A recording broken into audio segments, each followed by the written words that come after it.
China is suffering across more than 40% of its agricultural land due to the 4 million tons of chemical pesticides pumped into the soil every year. However, the solution they chose wasn't modern technology or a more potent pesticide. It was something far stranger: ducks. They released thousands of ducks into the rice paddies mid-season, and after just one season, the land began to regain its fertility. How does this happen, and what exactly do these ducks do inside the fields? This is what we will explore in today's video, but before we dive in, if you're new to the channel, make sure to hit the like button and subscribe.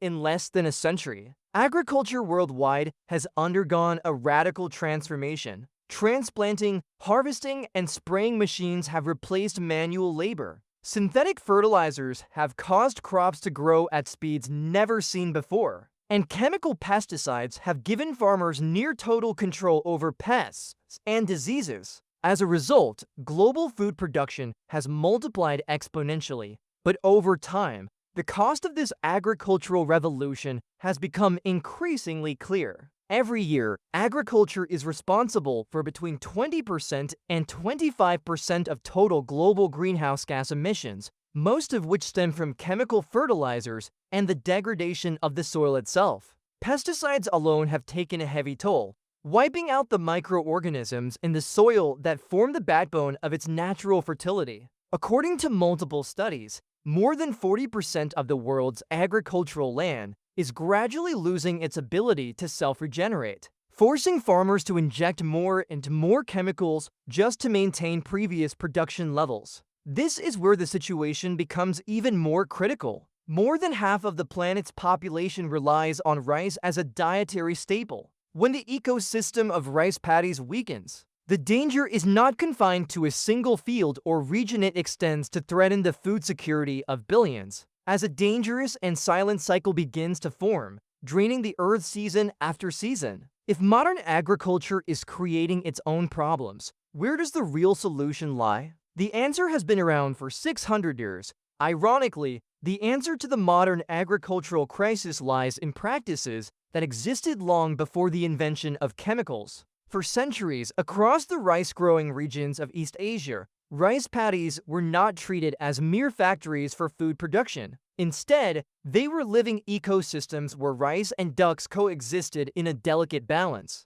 Ducks were released into the fields shortly after transplanting, moving throughout the day through shallow waters, devouring insects and small weeds while gently churning the surface layer of mud. Their waste was directly transformed into soil nutrients, compensating for a large portion of the need for fertilizers without heavy machinery or pesticides. Despite this simplicity, the system remained productive and stable for remarkably long periods. Historical records show that the rice duck model has been practiced for over 600 years, more than enough time to prove that its effectiveness is based not just on increasing yield, but on a deep biological balance within the system. Pest outbreaks were rare, the soil was never depleted, and the fields regenerated themselves season after season, much like a living organism caring for itself. But some of you might ask, what exactly do the ducks do? When the first flock of ducks is released into a rice field, the natural human reaction is one of anxiety and apprehension. The young seedlings are still fragile, and a single forceful strike could be enough to damage the crop. However, a pattern entirely different from what is expected soon emerges. The ducks mostly avoid the rice plants, focusing instead on anything that moves in the water or grows faster than the rice, precisely the organisms farmers constantly struggle to control. Various aquatic insects and weeds become a primary food source for the ducks. As the flock moves continuously through the field, the ducks disrupt the life cycle of pests in their early stages before they can escalate, leading to a noticeable decline in their numbers within just a few weeks. Simultaneously, their movement constantly stirs the water's surface, eliminating harmful organisms and significantly reducing the need for pesticide spraying. Furthermore, weeds lose their chance to grow, as the ducks feed on their young sprouts and prevent them from turning into dense layers that compete with the rice for nutrients.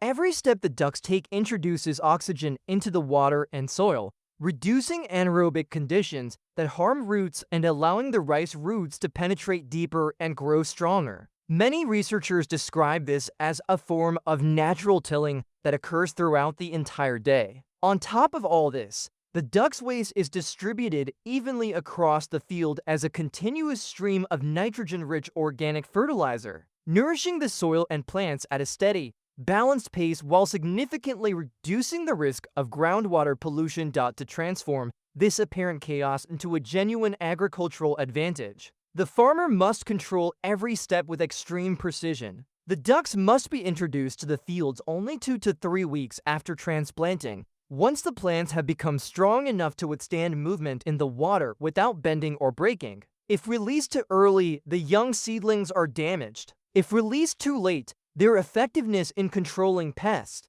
and weeds decreases significantly. Furthermore, duck density is not something left to chance. Studies in China and Japan show that the optimal range is between 150 and 300 ducks per hectare, depending on soil conditions, water depth, and rice variety. Too few ducks produce a weak biological impact that is not worth the effort, while too many will murk the water and stress the plant roots. Equally important is the timing of the duck's withdrawal. When the rice enters the brooding stage and prepares to flower, the most sensitive phase of all, the ducks must be completely removed from the field, as any minor disturbance at this stage directly affects the number of grains formed. From an economic perspective, in systems monitored in China and Japan, spending on pesticides drops by 50% to 70%, and fertilizer costs decrease by 20% to 40%. This translates into a tangible reduction in total production costs starting from the very first season.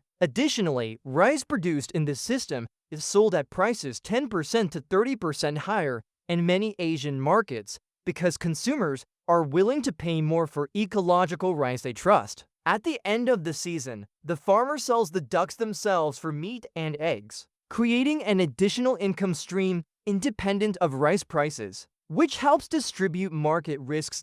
As chemicals are gradually withdrawn, the rice paddies begin to change in ways people are not used to seeing. The water becomes clearer, algae levels drop, the odor associated with anaerobic decomposition disappears, and living organisms previously driven away by chemicals begin to return. Beneficial insects appear first, followed by frogs, small fish, dragonflies, and water birds. The field ceases to be a mere starch factory and slowly regains its role as a living ecosystem. Most importantly, these fields do not just reduce their environmental footprint, they actively contribute to mitigating climate change on a deeper level. The rice duck model does not represent merely less harmful farming, but moves toward what scientists call regenerative agriculture, where soil fertility is restored, biological cycles are reactivated, and the fields become capable of sustaining themselves over multiple seasons instead of needing constant chemical rescue doses. With all these impressive advantages, it must be honestly clarified that the rice duck model requires precise, decumulated agricultural knowledge. The timing of the duck's release, the density of the flock, the management of water levels, and the close monitoring of rice growth stages are all factors that determine success or failure. Even simple mistakes can quickly turn biological benefits into risks for the crop.